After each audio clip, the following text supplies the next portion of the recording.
काका नमस्कार. कोकणात रत्नागिरी सिंधुदुर्ग लोकसभा मतदारसंघात कोणाचा माहोल आहे असं तुम्हाला वाटतंय, राणे की राऊत? राणेंचा. काका नमस्कार. कोकणात कोणाची आपल्याला हवा वाटते, राणे की राऊत?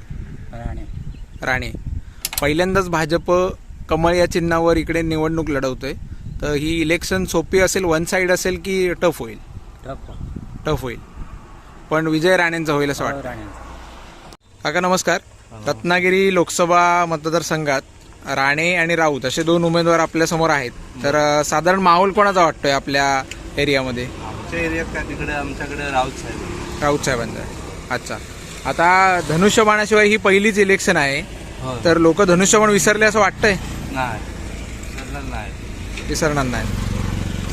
नारायण राणे भारतीय जनता पार्टी आणि शिवसेना महायुतीकडून, आणि दुसरे विनायकजी राऊत हे उबाठा गटाकडून. तर कुठल्या उमेदवाराचा आपल्या भागात जोर दिसतोय असं काय वाटतं तुम्हाला? जोर म्हणजे तसं एवढा अनुभव नाही, पण तरी पण राऊत साहेबांकडे माहोल वाटतं. राऊत साहेब. अच्छा. ताई नमस्कार. तुमचं फर्स्ट टाइम वोटिंग आहे की कसं काय? Second time. लोकसभेलाच केलंय? नाही साधं एक ग्राम. अच्छा, ग्रामपंचायतीचं. ओके, म्हणजे लोकसभेचं पहिलंच मतदान आहे तुमचं. तर आपल्याकडे आता दोन कॅन्डिडेट आहेत, एक नारायण राणे आणि विनायक राऊत. तर कोणाचा माहोल वाटतोय ओव्हरऑल तुम्हाला? सिंधुदुर्गात तरी राणे वाटतं. सिंधुदुर्गात राणेचा जोर आहे. तर रत्नागिरीतलं काय वाटतंय वातावरण? विनायक राऊत. काका नमस्कार. नमस्कार. आपल्याकडे रत्नागिरी लोकसभा मतदारसंघात कोणाचा माहोल वाटतोय, राणे की राऊत? तसं सांगता येत नाही ऍक्च्युली, पण वाटतोय यांचाच, आपले राण्यांचा. राणेंचा. नमस्कार. आपल्या रत्नागिरी लोकसभा मतदारसंघात नारायण राणेंचा माहोल वाटतोय की विनायक राऊत? राणेंचा. काका नमस्कार. रत्नागिरी सिंधुदुर्ग लोकसभा मतदारसंघात आपल्याला कोणाचा माहोल वाटतोय, नारायण राणे की विनायक राऊत? विनायक राऊत तर गेल्या 10 वर्षामध्ये खासदार आहेतच. या मतदारसंघामध्ये नांदा सिंधुदुर्ग रत्नागिरी या जिल्ह्यामध्ये ऑलरेडी ते खासदार 10 वर्ष आहेतच. परंतु नारायण राणे साहेब हे माजी मुख्यमंत्री होते. त्यांच्या कामाचा तडाखा बघता त्यांनी आज भाजपसाठी एंट्री करून भाजपच्या कमळ चिन्हावर उभे राहिलेले आहेत. तर त्यांनी सुद्धा चांगल्या प्रकारे चुरस तयार केलेली आहे. पण 100% सांगू शकत नाही की नारायण राणे साहेब येतील का विनायक राऊत साहेब येतील. खूप चांगल्या प्रकारची लढत आहे. जनतेने योग्य ते निर्णय घ्यायचा आहे, जनतेने चांगल्या उमेदवाराला मतदान करायचं आहे, आणि आपल्या सिंधुदुर्ग रत्नागिरी जिल्ह्याचा कसा पण विकास करेल या गोष्टीकडे लक्ष देऊनच सुज्ञान मतदारांनी मतदान करायचं आहे. मोदींच्या कामाचा या निवडणुकीवर किती प्रभाव पडेल? प्रभाव पडणारच ना. मोदी साहेबांचं जो आत्ता नाव आहे, पुऱ्या जगामध्ये जे नाव चाललेलं आहे, त्याचा प्रभाव नक्कीच पडणार ना. आत्ता भाजपमध्ये एकच नाव आहे ना, मोदीजी मोदीजी मोदीजी नाव आहेच साहेबांना. मनसेचा बिनशर्त पाठिंबा या महायुतीला मिळालेला आहे, तर त्याचा प्रभाव कोकणात किती दिसेल? मनसेचा विषय आहे, राजसाहेबांचा विषय आहे की सकाळी एक बोलतात, दुपारी एक बोलतात, संध्याकाळी एक बोलतात. म्हणून मनसेच्या बाबतीत मी काय बोलू शकत नाही त्या साहेबांबद्दल. त्याच्याबद्दल मला काय विचारू नका. हो, कारण मी भाजपचा कार्यकर्ता आहे. भाजपबद्दल तर मी सांगू शकेल, पण मनसेच्याबद्दल मी काय बोलू शकत नाही. आता अगं तुम्ही आत्ता म्हटलं की तुम्ही भाजपचे कार्यकर्ते आहात, तर मुस्लिम समाजात भारतीय जनता पार्टीविषयी इकडे काय वातावरण आहे किंवा काय मत आहे? तसं चांगल्या प्रकारे वातावरण आहे. भाजपबद्दल असं काय मोदी साहेब किंवा अमित शहाबद्दलचं असं काय मुस्लिम समाजाबद्दल असं काय तेढ किंवा असं काय विषय नाही आहे. चांगला माहोल आहे बऱ्याचपैकी. माझा तर असं अंदाज आहे की 20 ते 30% जनता फक्त इकडे तिकडे जाऊ शकेल. 70 ते 80% जनता मुस्लिम समाज भाजपच्या पाठीशी आहेत. काका नमस्कार. रत्नागिरी सिंधुदुर्ग लोकसभा मतदारसंघात आता आपल्याकडे दोन उमेदवार आहेत, नारायण राणे विरुद्ध विनायक राऊत. तर कोकणात कोणाचा माहोल आहे असं वाटतं आपल्याला? राऊतांचा माहोल आहे. राऊतांचा. अच्छा. मोदींच्या कामाचा प्रभाव कोकणात पडणार की नाही? पडेल, कामाचा प्रभाव पडेल. तरी पण राऊत येतील? नाही सांगू शकत नाही. काका नमस्कार. रत्नागिरी सिंधुदुर्ग लोकसभा मतदारसंघात आपल्याकडे नारायण राणे भारतीय जनता पार्टीकडून आणि उबाठा गटाकडून विनायक राऊत हे दोन उमेदवार आहेत. तर आपल्याला काय वाटतं, कोकणात माहोल कोणाचा आहे? कोकणात वाटतं 50-50, पण बीजेपी येण्यास काय हरकत नाही, 100% येईल ती. ते काय देते तुम्हाला, आता गरिबांना सगळ्यांना काय धान्य वगैरे देते आणि कुठून घेते हे अजून त्यांना कळलं नाही. त्याच्यामुळे लोकांसाठी बीजेपी सरकार चांगलं आहे आणि 100% असं वाटतंच लोकांना की हे सरकार चांगलं आहे, पण कसं देतं आणि कसं नेतं आणि कसं घेतं हे अजून लोकांना कळलेलं नाही. आजोबा विनायक राऊत की नारायण राणे?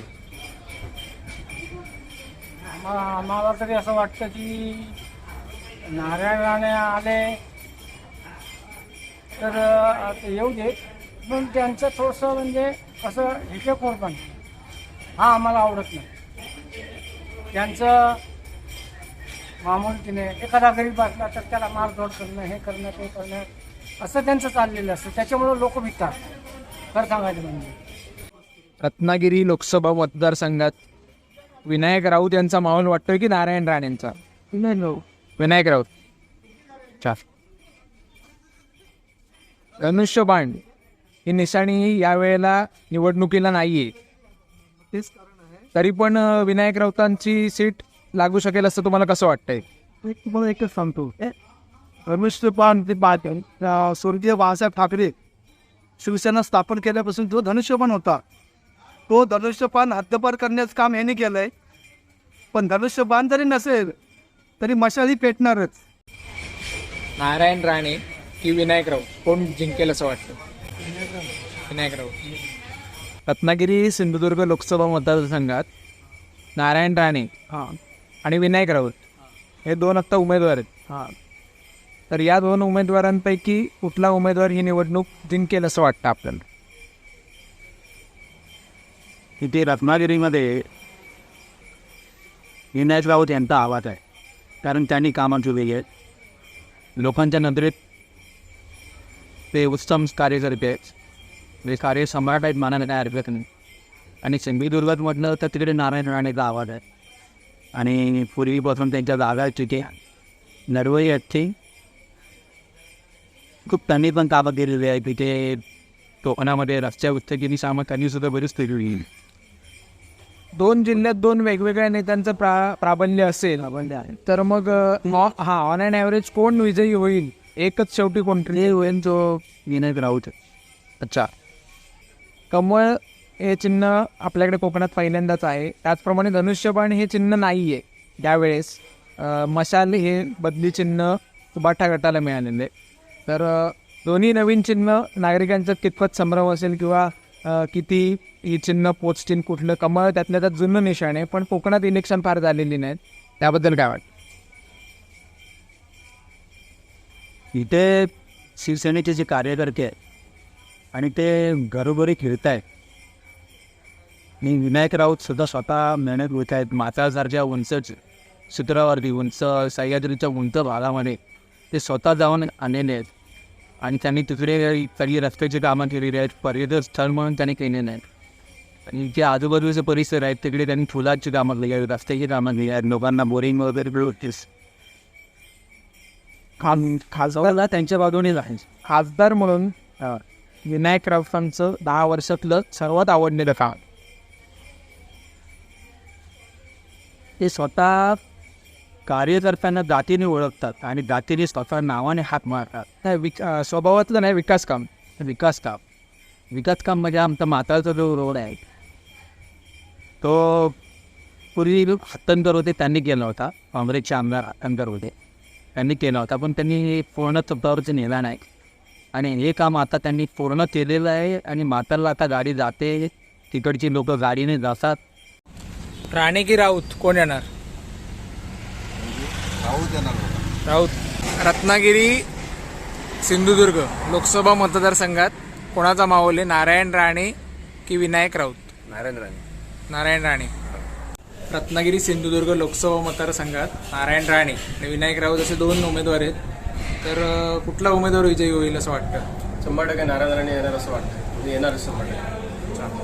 आणि कोकणात मोदींच्या कामाचा प्रभाव कितपत आहे? नाही, बहुतेक चांगलाच प्रभाव आहे इकडे कोकणामध्ये आणि कोकणाचा विकास असा होईल त्यांच्याकडूनच वाटतं आणि तेच नेतृत्व पाहिजे याच्यापुढे. रत्नागिरी लोकसभा मतदारसंघात कोण निवडून येईल असं वाटतं? नारायण राणे की विनायक राऊत? रत्नागिरी सिंधुदुर्ग लोकसभा मतदारसंघात शिवसेना भारतीय जनता पार्टी युतीकडून नारायण राणे साहेबांचं नाव आहे आणि उबाठाकडून विनायकजी राऊत यांचं नाव आहे. विनायकजी राऊत एकच नाव राणे साहेब बस. विनायक हे कोण नाही ते. रत्नागिरी लोकसभा मतदारसंघात विनायक राऊत निवडून येतील की नारायण राणे? नारायण राणे नारायण राणे निवडून येतील की विनायक राऊत? विनायक राऊत. विनायक राऊतांचं 10 वर्षातलं सर्वात आवडलेलं विकास काम? विनायक राऊत हा आमच्या मते की आम्ही पक्ष म्हणून त्यांच्याकडे बघत नाहीत. व्यक्तिमत्व आजपर्यंत ठाम राहिलं. ना ते ठीक आहे, पण विनायक राऊत परत निवडून येतील असं तुमचं मत आहे. तर त्यांचं आवडलेलं सर्वात मोठं विकास काम 10 वर्षातलं? विकास काम मी सांगू शकत नाही, पण व्यक्तिमत्व एक नंबर. लोकसभेचे इलेक्शन लागले, नारायण राणे निवडून येतील की विनायक राऊत? नारायण राणे. विनायक राऊत सलग 2 टर्म खासदार आहेत, तर त्यांच्याशी लढत लढणं टफ जाईल असं वाटतं की सोपी इलेक्शन असेल? नाही, सोपी असेल इलेक्शन. कारण आता लांजा राजापूरचा विचार करात तर भैया सामंतना इकडे खूप सपोर्ट आहे आणि शिवसेना आणि बीजेपीची युती असल्यामुळे बीजेपीची सीट येणं 100% स्वाभाविकच आहे. त्याला पर्यायच नाही दुसरा काय. मोदींच्या कामांचा इकडे किती प्रभाव पडेल कोकणात? चांगल्या पद्धतीने पडेल.